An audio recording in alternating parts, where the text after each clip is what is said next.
Let's take a look at the arm lock through the eyes of a white belt and how that changes as you work towards your black belt. Initially, you may only recognize the position itself. That's an armbar. Look, his legs are over that other guy's body, and then if he lifts his hips, he'll get the tap. Or the guy in brown is going to have a very sore elbow. Next, you learn to recognize the opportunity for the armbar. When James pushes up on my chest, I transfer the weight to my hands to make my legs mobile. I turn 90 degrees and throw my leg over his face. When you start Jiu-Jitsu, you'll quickly learn that you're more likely to get the arm lock from the guard than from the mount. I put my foot on James's hip, get one leg to hang off his back, the other one goes over his face. Then I lift my hips for the submission. But perhaps I need to use my forearm against his neck to hold enough space so that my leg can wrap over his head. I also need to recognize that whatever arm he's going to be putting on my throat is the arm I'm going to be locking out. Combinations also make things easier. If I go for an Americana from mount, his natural reaction is to pull his arm back into center line to protect it, because his leverage is so much better when it's in front of him. I learned to use this to my advantage and transition to a straight arm lock using his resistance. I can also attack his neck to threaten a choke. His hands come up to block the choke, and then I slide my knee into position behind his arm, flip my other leg to keep the position tight and allow no space for him to escape with.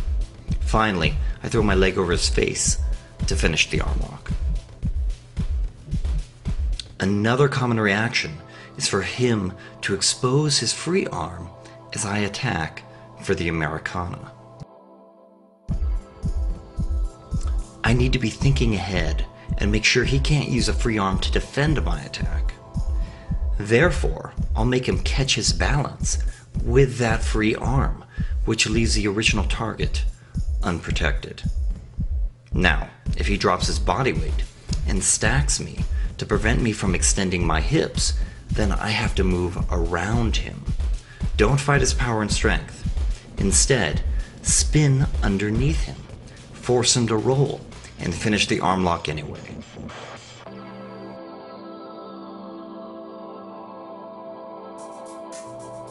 I can prompt an arm exposure from knee on belly, then swivel into position for the arm lock. Now I can do this fast or slow. Going slowly requires a step-by-step approach of trapping the arm, getting James to turn sideways, stepping up with my leg, securing his pants so he can't roll out, then swiveling as I sit and straighten his arm with my body. Because only one leg is across his body for this arm lock, it's easy for James to roll out of it. Through experience, you'll realize that this is not a big deal because it feeds right into a triangle choke.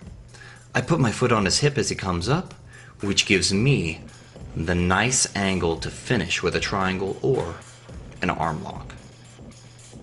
This same transitional tactic can be applied when you're on top and working for the arm lock.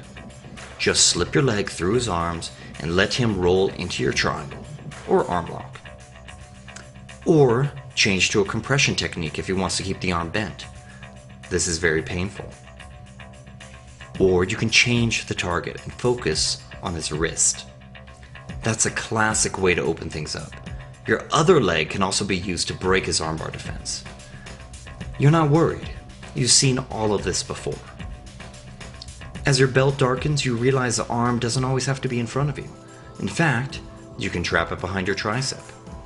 And because you've done so many arm bars now, you know how to capitalize on any mistake your opponent makes very quickly. You can snap into position. Try something fun. Helicopter arm locks are also now possible. Use your legs to lift and rotate your partner, and it's natural for them to extend their arms for balance. Also, look for opportunities to take the arm lock as soon as you pass their guard. One technique overlaps into the next. That's the high-level stuff. You see arm locks everywhere.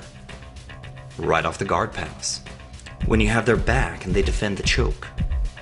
Jumping over their guard and sliding into the arm lock.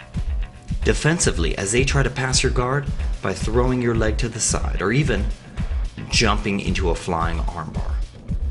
The black belt can get it from anywhere. They make it happen. They conform their body for the situation. They're flexible and flow with what's available. It's no longer a technique. It's the punctuation mark in a strategy of eliminating movement options from your opponent. To know the arm lock is to have it part of you. It's no longer just a technique. It is your technique. This is what you're training for.